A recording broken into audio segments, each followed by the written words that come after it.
wa ala alihi wa sahbihi wa mawalah wa la hawla wa la quwata illa billahi wa ba'du.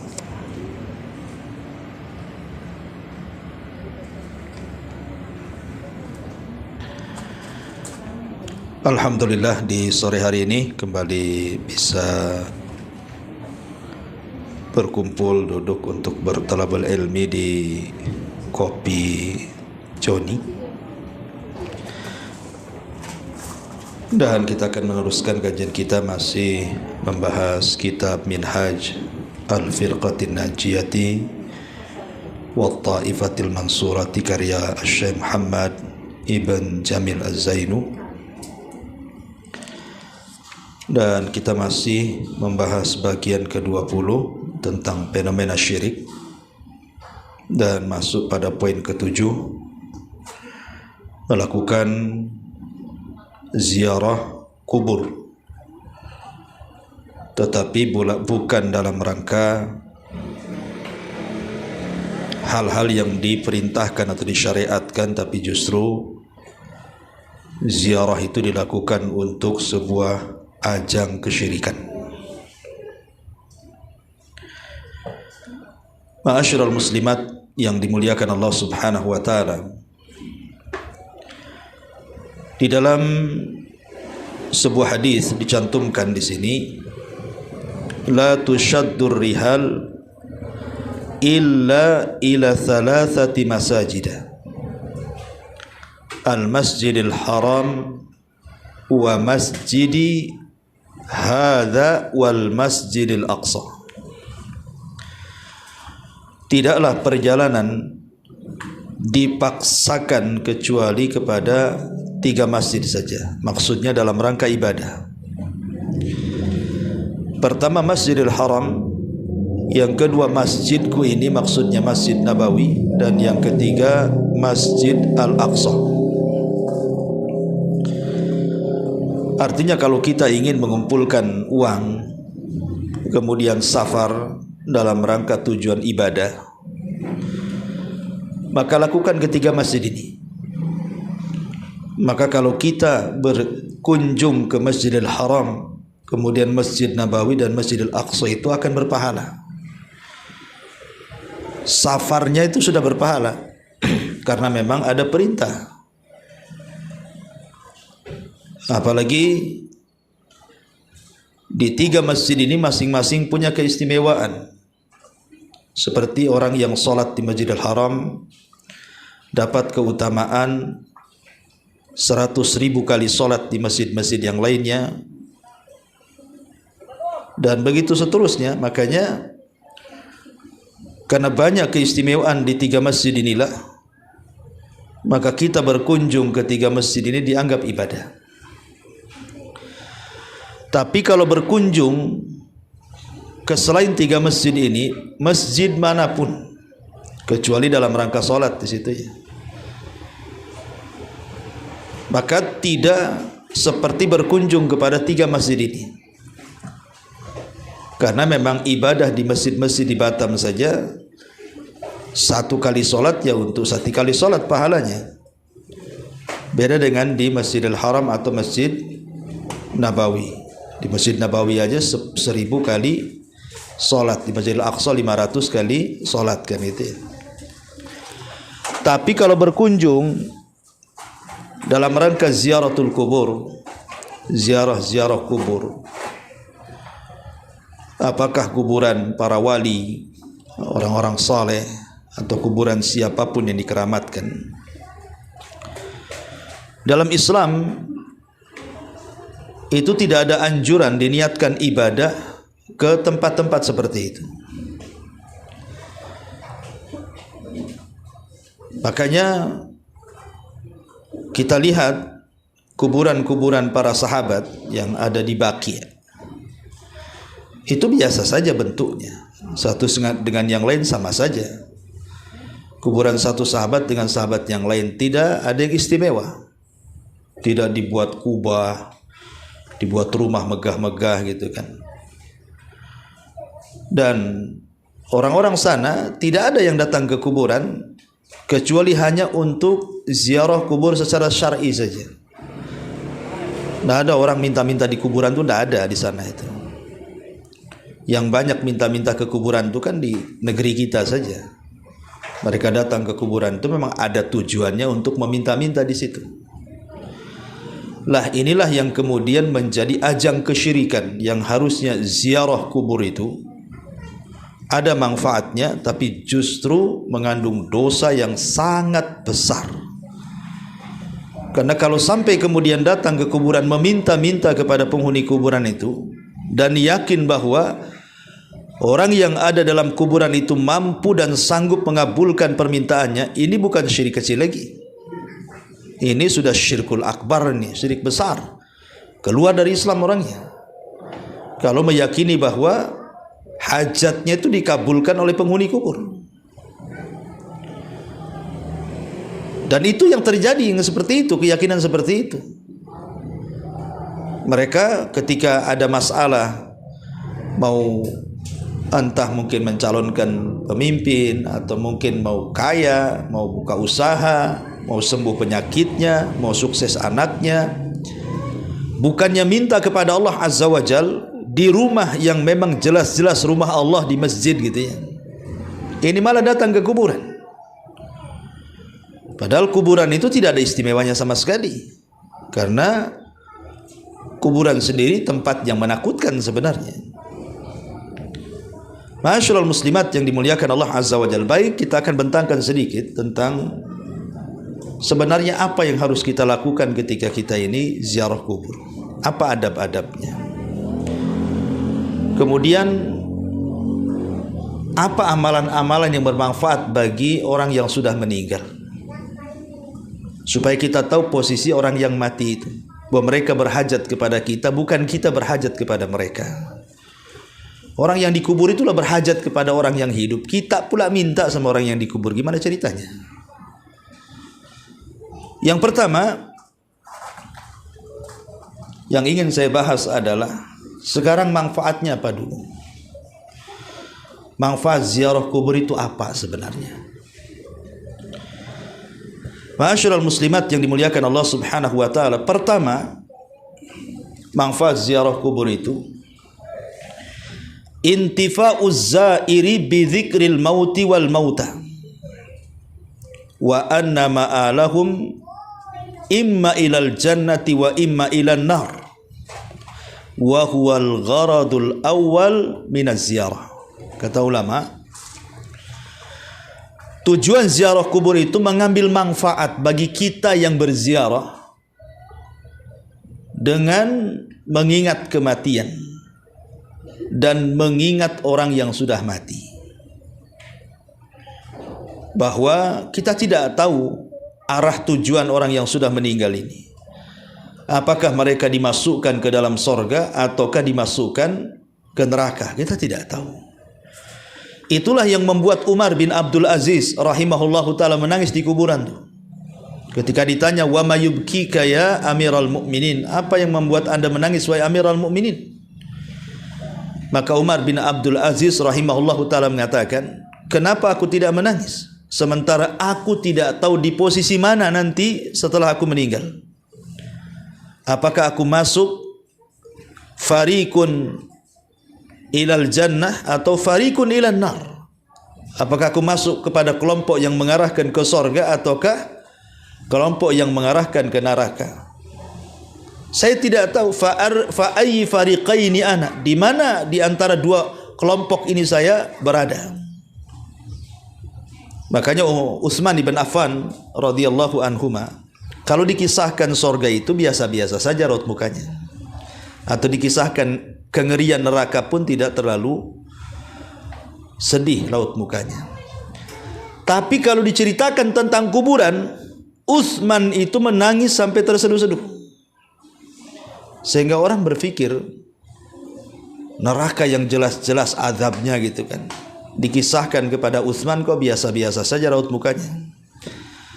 Tapi kalau diceritakan kuburan, kok bisa Utsman sampai seperti itu, menangis sampai terseduh-seduh seperti anak kecil. Jadi ditanyakanlah kepada Utsman bin Affan ini, Apa kata Utsman ibn Affan? Wailakum, celaka kalian.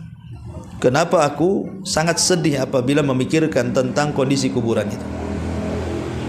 Karena kata Utsman, kuburan ini bisa saja dia adalah hufratun min hufarin nar au raudun min riyadil jannah. Bisa saja kuburan itu bagiku adalah satu sumur, satu lubang sumur yang akan mengarahkan aku ke neraka, atau boleh jadi kuburan itu adalah satu taman yang mengarahkan kepada taman-taman surga. Dari sini kita tahu bahwa orang-orang dulu, para salafun saleh, para sahabat Rasul, para ulama, jadi apabila mereka datang ke kuburan itu, mereka mengambil manfaat dengan ziarahnya. Apa yang diambil manfaatnya? Mengingat kematian, kemudian mengingat orang yang sudah mati. Kita sendiri ingat, dan ingat juga kepada orang yang ada dalam kubur itu, apakah dia selamat atau tidak. Nah, ini yang harusnya kita berpikir kalau ziarah kubur itu ke situ. Karena hanya mengingat kematian dan mengingat orang yang sudah meninggal, apakah dia masuk neraka atau tidak, dengan itulah kehidupan kita akan semakin baik lagi. Karena mengingat kematian itu kan bagian daripada arkan al-iman bil yaumil akhir. 1 di antara 5 rukun beriman dengan hari akhir itu dengan apa? Mengingat kematian.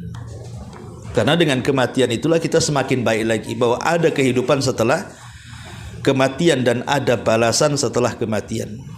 Ini satu.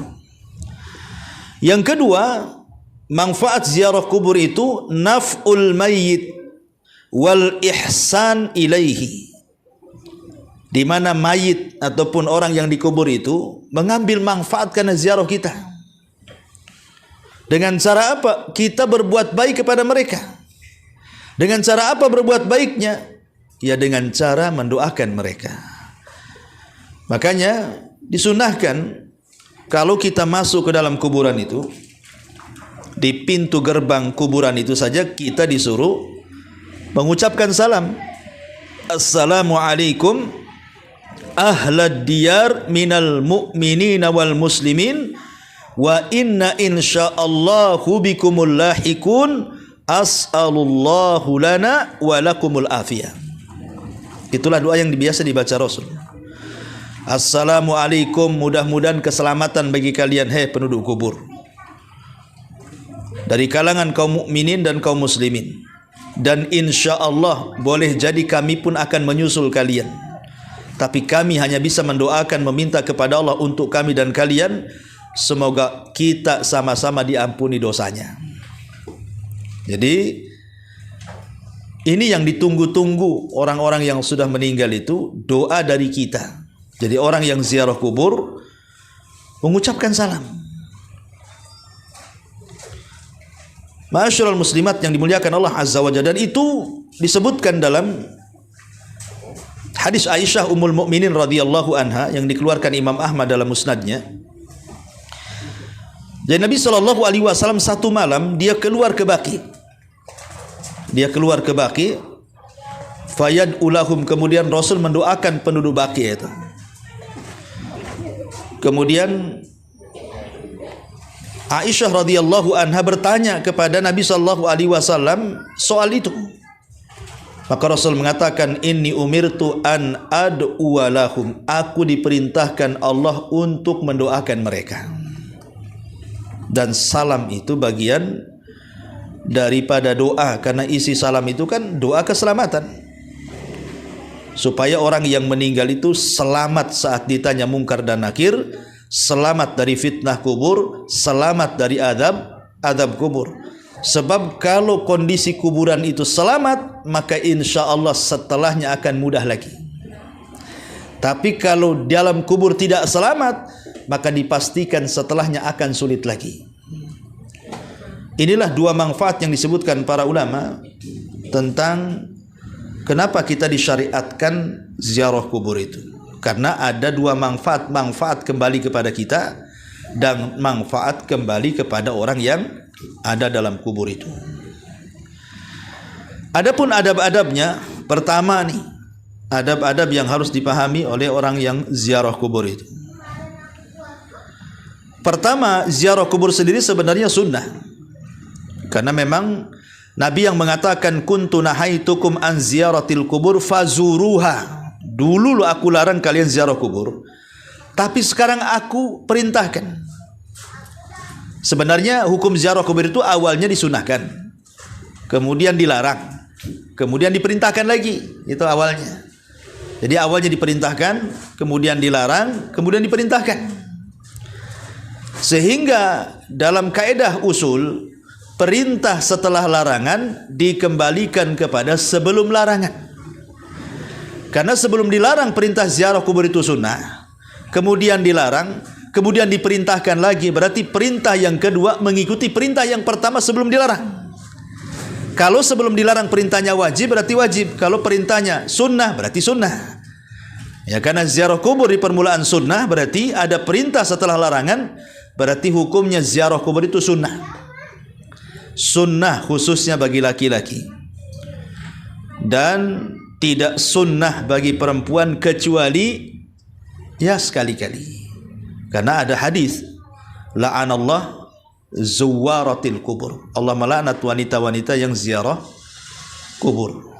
Syekh Albani rahimahullahu taala ketika memahami kalimat zuwarat atau zawarat, itu kata beliau itu kalimat diambil dari ismu tafdil. Isim, bukan isim tafdil, siag al-mubalaghah. Bentuk yang bersifat berlebihan. Sehingga yang dilarang itu yang berlebihan, gitu maksudnya. Tapi kalau sekali-kali tidak apa-apa, gitu. Kata Syekh Albani seperti itu. Ya.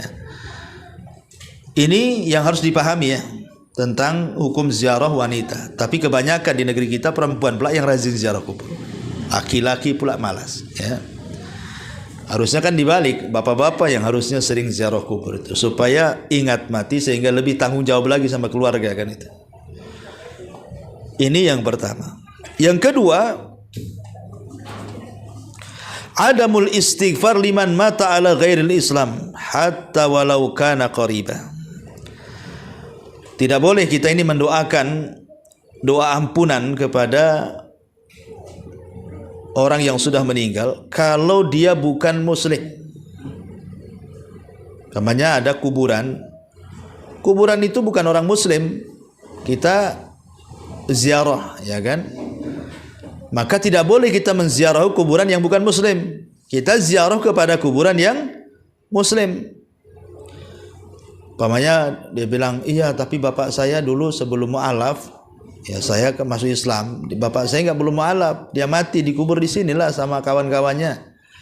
Makanya saya menziarahinya. Boleh menziarahinya, tapi tidak boleh memintakan ampun kepada Allah. Hanya menziarahi saja, tapi tidak boleh mendoakan keselamatan, mendoakan ampun. Karena Allah yang mengatakan dalam surah At-Taubah ayat 113, maka nalin nabi walladzina amanu an yastaghfiru lil musyrikina walau kanu ulil qurbah. Tidak layak bagi seorang nabi dan orang-orang yang beriman untuk memintakan ampun kepada Allah akan dosa-dosa orang musyrik, walaupun orang musyrik itu kerabat dekat. Nabi saja dilarang, apalagi kita gitu ya. Tapi kalau seandainya dia masih hidup, tidak apa-apa. Kita punya saudara non-muslim, kita mendoakan kebaikan untuk mereka supaya dapat hidayah, nggak ada masalah. Tapi kalau sudah mati kan tidak mungkin, mustahil. Sudah terpisah nasab kita dengan orang-orang kafir itu. Fala ansaba yauma idin bainahum, atau fala ansaba bainahum yauma idin. Terputuslah nasab-nasab pada hari itu. Kemudian yang ketiga, an yusallima alaihim. Tadi sudah jelaskan, mengucapkan salam. Sebagaimana riwayat Buraidah radhiyallahu an, Nabi SAW mengajarkan kepada para sahabat salam apabila masuk ke areal kuburan. an yaqulu assalamu alaikum ahlad diyar minal mu'minina wal muslimin wa inna insyaallahu bikumul lahikun nas'alullah lana wa lakumul afiyah. Keselamatan bagi kalian wahai penduduk kubur dari kalangan kaum mukminin dan kaum muslimin, dan kalau Allah berkehendak kami pun akan menyusul kalian, dan kami hanya meminta untuk kami dan kalian semoga Allah mengampuni dosa-dosa kita. Sebab doa itu harus dimulai dari diri kita sendiri sebelum orang lain. Ya, doa itu tidak boleh mendoakan orang lain dulu, kita dulu yang didoakan. Makanya lafadznya as'alullahu lana walakum, kan itu ya. Aku meminta agar Allah mengampuni dosaku dan dosa kalian. Nah, gitu. Jadi kalau berdoa untuk orang lain harus didahului dengan doa kepada diri sendiri, baru mendoakan orang lain. Kemudian yang keempat, ad-du'a lil mayyit. Setelah mengucapkan salam, kemudian mendoakan kepada orang yang sudah meninggal. Dan itu disyaratkan dalam surah Al-Hasyr ayat 10. Walladzina ja'u min ba'dihim yaquluna rabbana ighfir lana wa li ikhwanina alladzina sabaquna bil iman wa la taj'al fi qulubina ghillan lil ladzina amanu rabbana innaka raufur rahim. Dan orang-orang yang datang setelah mereka mengatakan, ya Rabb kami, ampunilah kami, dan juga ampunilah saudara-saudara kami dari orang-orang yang telah mendahului kami dari keimanan, dan janganlah kau jadikan pada hati-hati kami ada kedengkian kepada orang-orang yang beriman. Rabb kami, engkau adalah maha raufur rahim, zat yang maha rauf, pemberi kebaikan, rahim, kasih sayang. Dari sini kita tahu bahwa kalau kita masuk ke areal kuburan kaum muslimin, jangan hanya mendoakan orang yang kita niatkan ziarah saja. Umpamanya kita niat ziarah kepada orang tua yang sudah meninggal. Ya, jangan mendoakan orang tua saja. Kuburan-kuburan di samping-sampingnya itu juga didoakan, karena itu saudara-saudara kita juga. Kalau mereka mati di atas Islam. Ya, kadang-kadang kita bakhil kita ini. Nah, tujuannya orang tua aja, habis itu balik. Ya. Yang lainnya tidak didoakan pula, doakan juga yang lainnya. Setelah kita mendoakan diri kita sendiri, kemudian orang kita, orang tua kita, baru kita doakan semua yang ada di kuburan itu, selama mereka mati dalam kondisi Islam. Karena mendoakan orang lain dengan kebaikan itu sama kebaikannya akan kembali kepada yang mendoakannya. Sama. Kalau saya ini mendoakan, ada kawan itu punya anak nakal sekali, saya doakan, ya Allah, mudah-mudahan anak tetangga itu baik, kasihan orang tuanya. Kalau dia mendoakan kebaikan sama anak tetangga yang nakal itu, nanti malaikat datang dan mengatakan walaka mislu, dan untukmu seperti itu juga, katanya. Jadi kan gak ada ruginya kita mendoakan orang lain, karena ketika mendoakan orang lain itu malaikat akan datang seperti itu juga yang akan dapat. Maksudnya anak-anak kamu pun seperti itu, mudah-mudahan tidak nakal sama kamu. Jadi kalau anak-anak kita nakal tuh Bu, ya doakan aja anak orang lain yang nakal itu supaya jadi baik. Nah, sebenarnya malaikat ngomong juga, seperti itu juga kamu nanti. Nah, seperti itu. Ini yang keempat. Kemudian yang kelima, ada musabbil amwat, jangan mencela orang yang sudah mati. Karena ada orang saking dendamnya itu sama orang ketika masih hidup, entah mungkin dia mengambil harta orang tuanya, mendolimi dia, ketika dia mati itu kalau lihat kuburannya, wah udah dimaki, syukur kok mati, kalau masih hidup susah aku hidup. Ada orang yang mencela seorang sudah mati, tidak boleh. Orang mati itu urusan dia dengan Allah, nggak ada urusan kita dengan dia. Pertanggungjawabannya berbeda. Makanya Nabi SAW mengatakan, la tasubbul amwat, jangan kalian mencela orang yang sudah mati. Fa innahum qad afdau ila ma qaddamu, urusan mereka sudah lain, bukan urusan kita lagi. Mereka ada urusan sendiri, pertanggungjawaban mereka dengan Allah. Jadi jangan salah, walaupun semasa hidupnya dia jahat kepada kita sekalipun, kalau sudah mati sudahlah, lupakan semuanya. Karena ada juga aneh tapi nyata lah gitu.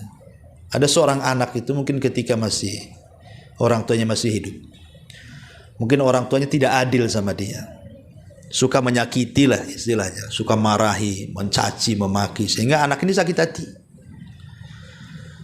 Lah itu sakit hatinya itu sampai orang tuanya mati masih diceritakan. Orang tuanya udah mati sebenarnya, tapi masih diceritakan juga keburukan orang tuanya tuh. Nggak boleh. Itu sama dengan mencaci orang yang mati itu. Sudahlah, itu apalagi itu orang tua dia, harusnya kan mendoakan kebaikan, malah diingatkan lagi lah keburukan orang tua tuh. Diceritakan lagi sama orang. Nggak boleh. Harus menutup aibnya juga. Ketika dia belum dikubur saja, dalam Islam itu ada ajaran memandikan itu tidak sembarang, harus orang yang bisa menutup aib orang yang mati itu. Makanya didahulukan pihak keluarga, atau orang yang dapat wasiat, atau orang yang bisa dipercaya dia tidak akan menyingkap aib, baru boleh memandikan jenazah tuh. Itu belum dikubur tuh. Rasul saja melarang kita ini mencari orang sembarang memandikan, khawatir kalau dia tidak amanah, entah si mayat itu ada lukanya, entah si mayat itu ada cacatnya, entah si mayat itu ada aibnya, kita tidak tahu. Nanti diceritakan pula, oh saya tadi mandikan si mayat, wah bau kali itu. Itu kan akhirnya kan aib ya. Nanti kan orang itu nanti terbayang-bayang dengan kalimat tuh. Mungkin dia banyak dosanya itu, makanya bau tuh mayatnya. Akhirnya kemana-mana akhirnya kan, prasangka orang itu, dia sudon jadinya. Jadi tidak boleh, apalagi sudah meninggal lagi ya, sudahlah yang sudah meninggal, tidak usah diceritakan lagi. Apalagi orang tua ya, doakanlah dengan kebaikan. Ini yang keenam. Kemudian yang nomor 5, yang keenam, adamu iqa'is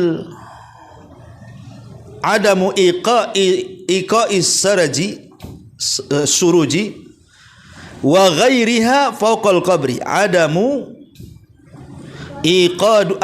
iqadi asyuruji wa ghairiha fawqal qabri. Tidak menyalakan api atau yang semacamnya di atas kuburan. Karena saya lihat kalau saya ngaji ya dari Batu Aji subuh-subuh tuh kadang-kadang kan lewat di kuburan Tamiang saya itu. Hampir seminggu bisa 3 kali tuh kalau ada kajian di sana subuh-subuh tuh. Nanti ada aja kuburan yang ada lilinnya itu di Tamiang tuh nampak. Untuk apa coba? Nanti kalau hujan mati, besoknya kok bisa hidup lagi? Udah kena hujan tuh kan. Udah hujan deras kan mati lilin, tapi lewat situ hidup lagi. Berarti rupanya memang mungkin ya kita enggak tahu, mungkin didatangi dihidupin lagi atau mungkin nyuruh orang gitu kan. Tapi pertanyaannya untuk apa? Untuk apa? Nerangi orang yang sudah mati. Ya kalau diterangi di atas kuburan ya masih gelap lah ke dalam kuburan kan. Kayak ibu naruh listrik di atas atap, kira-kira masuk nggak ke dalam rumah tuh? Kan nggak mungkin masuk kan itu. Kalau itu tujuannya, itu logika pun menolak gitu. Jadi nggak ada gunanya. Bukan itu yang dikehendaki orang yang sudah mati. Mereka tidak mau diletakkan suruj, lilin, lampu atau yang semacamnya. Kemudian yang nomor 7, alla yajlisa fawqal qabri wala yattaji alaihi. Jangan duduk di atas kuburan. Jangan duduk di atas kuburan. Apalagi sampai baring pula kan, ada kuburan yang cantik itu kan, di keramik. Mak, teras kita aja nggak seindah itu. Kita lihat ada kuburan-kuburan itu luar biasa itu. Bahkan saya pernah di Banyuwangi, ya kan ada saudari di sana itu. Waktu mau main-main ke sungai itu kan lewat kuburan. Ada satu kuburan itu cantik kali, bukan pakai keramik, pakai marmer lagi. Pakai marmer, jadi dikasih rumah-rumahan, dikasih marmer.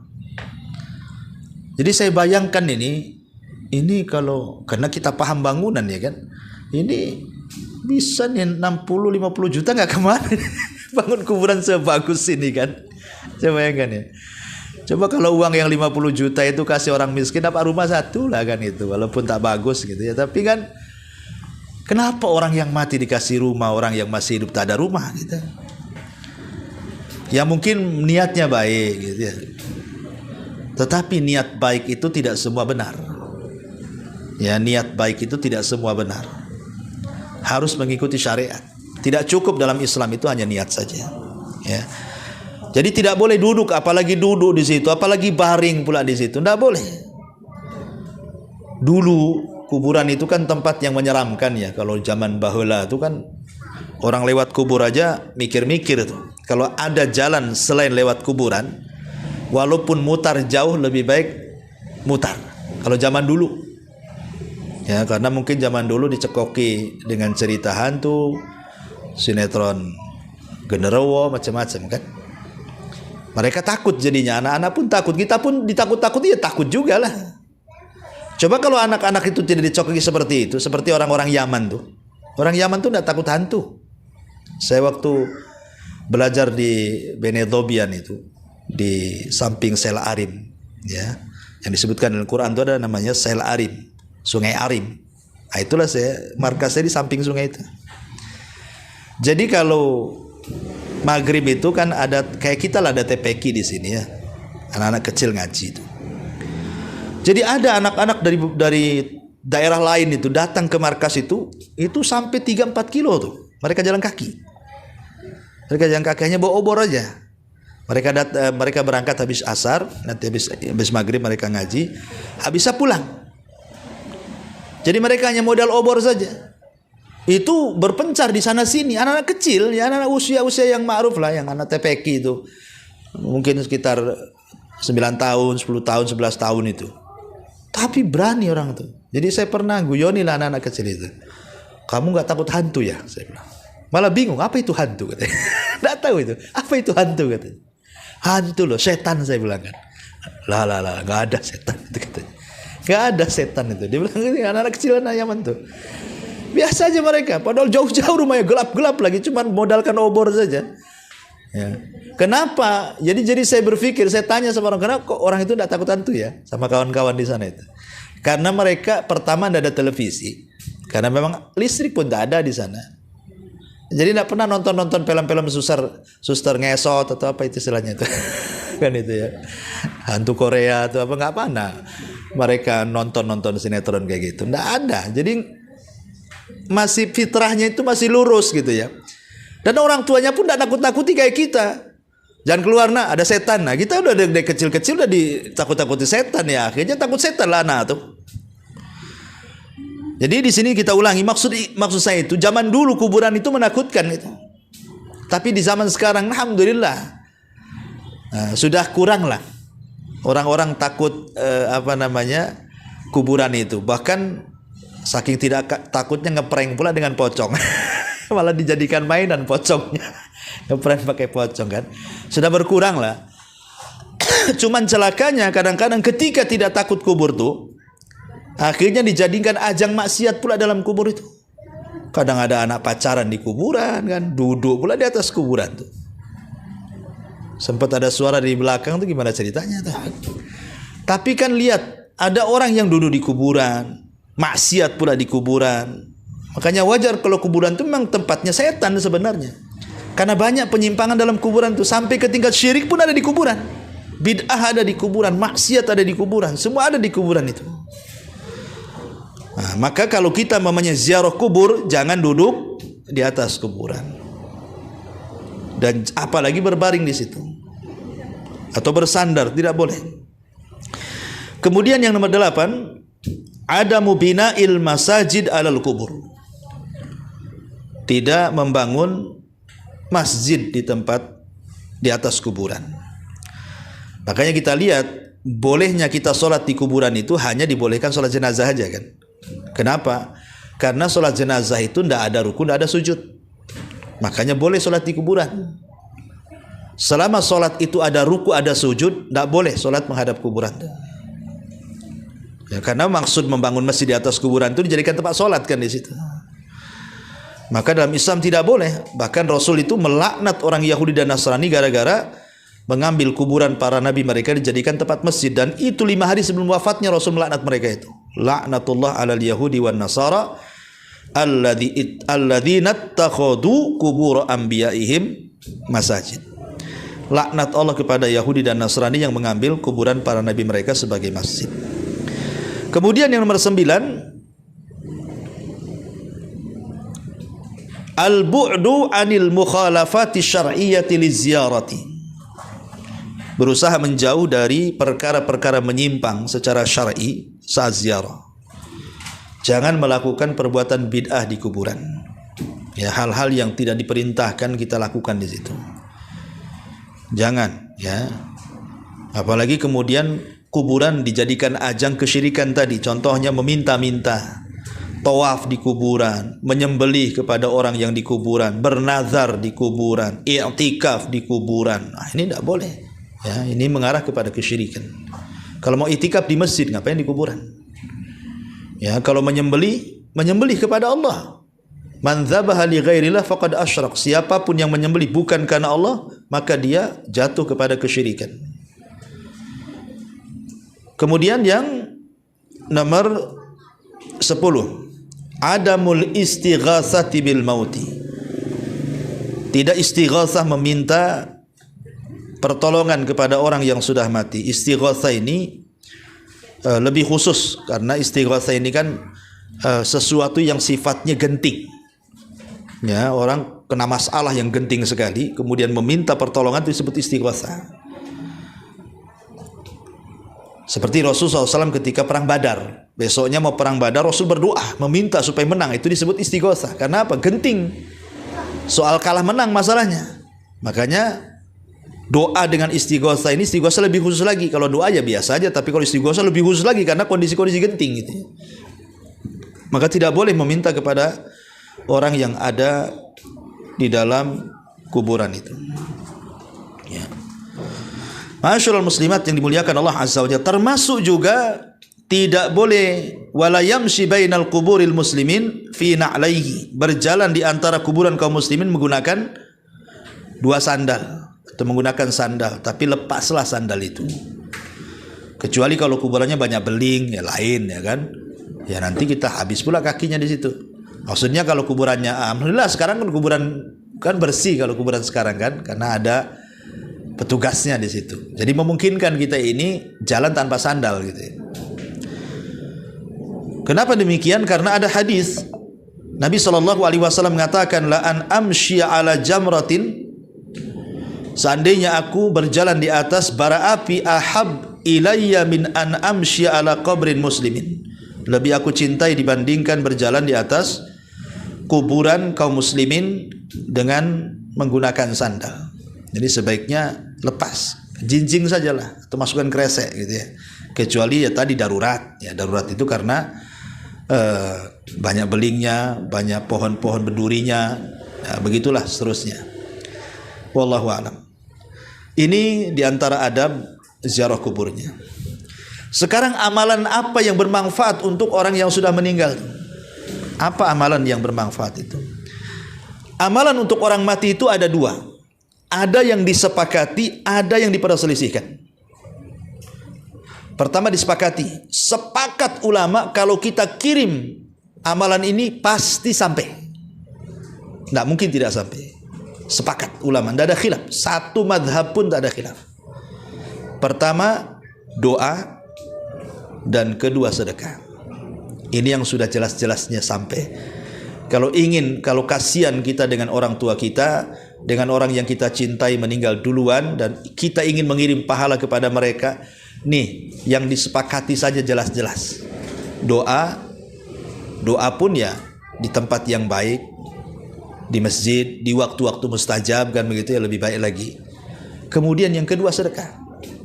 Nah, nanti kita kirimkan sedekah ini untuk orang yang sudah meninggal. Ini yang harusnya dilakukan kaum muslimin kalau ingin jelas-jelas mengirim pahala kepada orang yang sudah meninggal. Adapun yang diperselisihkan, itulah banyak yang diperselisihkan. Seperti umpamanya seseorang puasa untuk orang yang sudah meninggal, dikirim pahalanya. Atau haji, menghajikan orang yang sudah meninggal, ya. Ataupun umpamanya baca Quran, kita kirim pahalanya untuk orang meninggal. Ini diperselisihkan semuanya. Ada sebagian, saya pernah mendengar Syekh siapa lupa saya, Al-Munajjid rahimahullah atau hafizahullah taala mengatakan, kecuali kalau membaca Quran ini mengirimkan pahalanya bukan dengan bacaan, tapi dengan amal bacaan. Contoh begini, kita baca Quran dulu, selesai baca Quran, kemudian kita berdoa, ya Allah, kalau tadi aku baca Quran itu ada pahalanya, maka aku kirimkan pahala ini kepada orang tua. Itu namanya tawasul. Tawasul dengan amal soleh, dengan pahala baca Quran. Bukan dari awal. Maksudnya sebelum baca Quran kita niat, ya Allah saya kirimkan bacaan itu untuk orang yang meninggal. Bukan begitu caranya. Tapi baca Quran dulu. Selesai baca Quran baru kita bertawasul. Ya Allah, kalau bacaan Quran tadi ada pahalanya, ya Allah, saya kirimlah untuk orang tua. Nah, berarti di sini sebenarnya dia sedang bertawasul dengan amal soleh gitu ya. Kalau seperti ini sebagian ulama bolehkan. Ya. Karena dia mengirim pahala amal soleh dia. Lah salah satu amal soleh ya baca Quran gitu maksudnya. Ada yang mengatakan seperti itu. Ya. Ataupun pamannya kurban. Itu diperselisihkan juga kan, berkorban untuk orang mati kan. Ada yang mengatakan boleh secara mutlak. Ada yang mengatakan tidak boleh secara mutlak. Ada yang mengatakan dirinci. Kalau disyarikatkan kepada orang hidup boleh, kalau dikhususkan tak boleh. Kan itu ya dalam masalah bab kurban itu. Artinya kan di sini ada perselisihan. Lain dengan doa dan sedekah tidak ada khilaf gitu ya. Termasuk juga umpamanya apalagi yang amalan bermanfaat untuk orang mati. Apa kira-kira? Ya intinya bahwa saya sudah lupa juga. Jadi intinya bahwa ada dua amalan. Pertama disepakati tidak ada khilaf ulama dan itu doa dan sedekah. Yang sudah jelas-jelas. Yang kedua diperselisihkan para ulama seperti tadi. Haji untuk orang mati, puasa untuk orang mati, korban untuk orang mati, baca Quran untuk orang mati. Itu semua diperselisihkan para ulama. Jadi intinya berdoa sajalah. Banyak-banyak meminta ampun kepada Allah agar kita diampuni dan dosa-dosa kedua orang tua kita juga diampuni. Dan sedekah ini kan umum ya. Bisa dengan tenaga, bisa dengan uang. Walaupun kalau disebut kalimat sedekah itu identiknya dengan uang kan begitu ya. Tapi sedekah ini kan umum. Contoh umpamanya ibu pulang dari sini ke rumah. Tiba-tiba naik mobil, naik motor atau jalan kaki. Kok nampak di jalan itu ada batu di tengah jalan. Ini bahaya nih. Ini kalau kena batu ini jungkir balik naik motor nih. Turunlah kita. Kemudian kita ambil batu di tengah jalan. Kita sisihkan ke samping supaya tidak ada orang celaka. Setelah kita sisihkan kita berdoa, ya Allah kalau saya ini ya menyingkirkan batu yang membahayakan orang ini, disisihkan ke samping jalan ini, ada pahalanya. Ya Allah saya kirimlah untuk orang tua saya. Itu juga boleh. Itu sedekah juga, ngirim sedekah namanya. Ya sedekah dengan jasa kita ya, karena tidak membahayakan orang. Dan itu dilakukan oleh seorang alim namanya Rabi ibn Haytham. Rabi ibn Haytham itu kalau dari rumahnya ke masjid, selalu pandangannya itu melihat kira-kira apa yang menjadikan orang bahaya, entah paku, entah beling, entah apa gitu ya. Nanti dipungut sama dia. Nanti kemudian disingkirkan, jangan membahayakan orang. Dan apabila sudah disingkirkan dia berdoa kepada Allah, ya Allah kalau di sini ada pahalanya, saya kirim kepada orang tuaku katanya. Jadi ini ulama salaf juga mengamalkan seperti itu. Jadi mulai besok ya ibu nyisir aja jalan tuh. Nah, nampak ini ada ini kan, buang lagi apa tuh? Lagi ngirim pahala. Taib, ini diantara ini. Kemudian juga ada hal-hal yang harus dihindari di kuburan itu ya. Pertama, jangan menghinakan kuburan dengan menginjak-injak. Kadang-kadang kan kesalahan orang nih, terutama bapak-bapak kadang-kadang nguburkan orang. Kan niatnya ibadah tuh nguburkan orang, tapi tidak sadar dia nginjak-nginjak kuburan orang. Karena saking berdekatannya gitu ya. Ketika dia menggali kuburan untuk si jenazah baru itu, kemudian jenazah yang sudah lama diinjak-injak dia. Dan tidak terpikir dia nginjak itu kayak santai saja. Harusnya kan dihindari kecuali kalau memang terpaksa diinjak gitu kan. Karena memang untuk nyangkul sulit kan memang darurat kondisinya. Ini enggak, kadang-kadang masih ada space lah dia menyangkul. Tapi kuburan orang pun habis dia diinjak-injak. Itu kan menghinakan kuburan namanya. Maka sebaiknya jangan menghinakan kuburan, karena itu ada larangannya. Tidak boleh kita menginjak kuburan. Termasuk juga memberikan catatan di situ, tulisan. Ya, tulisan itu pun dilarang, tidak boleh sebenarnya meletakkan tulisan di situ. Ditulis namanya, binnya, tahunnya, gitu kan, tahun kematiannya, wafat tahun sekian, semoga almarhum pulang ke tempat peristirahatan yang terakhir, kan itu kan ada tulisan tuh. Ya, jadi nggak usah, karena itu kalau ada keluarganya yang membaca itu akan terkenang lagi, akhirnya sedih lagi, niyahah lagi jadinya kan. Maka sebaiknya tidak usah lah dikasih tulis. Ya, tahulah orang itu kan biasanya di kuburan kalau ada petugasnya kan sudah tahu petugasnya itu.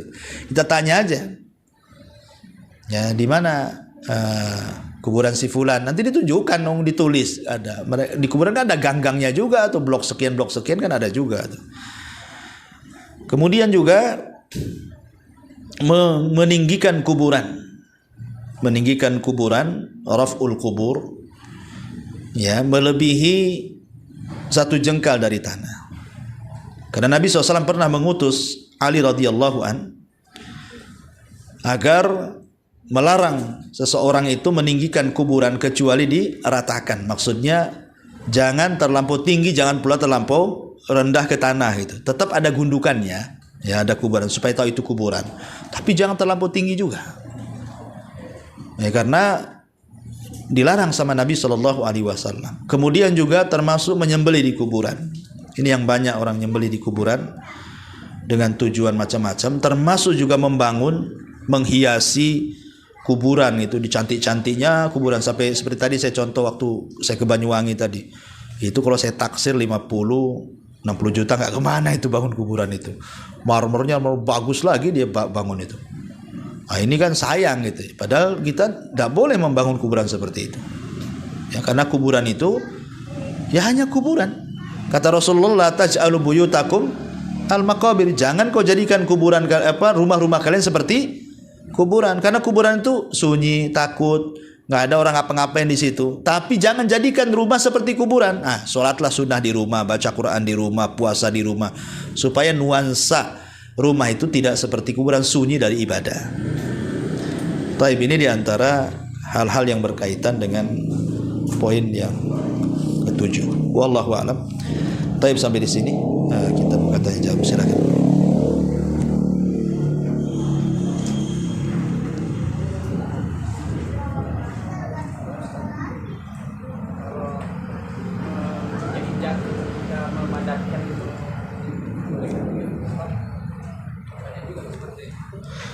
Makanya boleh nggak menginjak-injak untuk memadatkan? Sebenarnya kalau orang paham, kenapa dalam Islam itu ada lahat? Lahat dengan syak itu beda. Kalau al-lahdu lana wasyakku li ghairina. Lahat itu milik orang Islam dan syak itu milik orang kafir. Masuk apa syak? Syak itu dia sudah membuat lubang, nanti melubangi lagi di bawah lubang itu, tapi diletakkan di tengah-tengah. Itu namanya syak. Pamannya ini lubang kuburan nih. Nanti dilubangi lagi kan untuk tempat mayatnya, tapi diletakkan di tengah-tengah. Itu namanya syak. Syak ini bukan sunnah orang Islam. Tapi orang Islam itu pakai lahat, makanya istilah dilahat, liang lahat. Nah, itu istilah kita kan. Itu bahasa Arab lahat itu. Ya, maksudnya kalau ini sudah dilubangi nih, nanti untuk orang Islam itu dilubangi di pinggir. Ya, dipepetkan ke dinding. Kalau bisa dicoak ke dalam. Ya, jadi umpamanya kalau saya boleh ininya, jadi ini kita buat lubang. Nah, ini lubang dasarnya. Nah, begini ya. Entah 2 meter, 2 lubang dasar. Nanti kan di sini kita lubangi lagi, tapi kalau bisa dicoak lagi, masuk ke dalam. Ya, coak gini masuk ke dalam. Ya. Jadi si mayat itu kalau seandainya dimiringkan, maka dia akan sejajar dengan tanah. Dengan tanah atasnya sejajar dia. Baru diletakkan papan. Sehingga kalau kemudian tanah itu diuruk, kemudian kita injak-injak, si mayat akan tenang, aman dia. Harusnya kan seperti itu, kan aman dia, karena kan dia nggak bijak nggak mayat, mayatnya sudah masuk ke lahat dia, sehingga tidak ada masalah. Nah, masalahnya kadang-kadang karena orang tidak tahu hukum, kemudian dia menggali di tengah-tengah pula kan itu. Tengah-tengah itu bukan sunnah, bukan syariat kita, itu syariat orang non muslim. Ya, wallahu a'lam.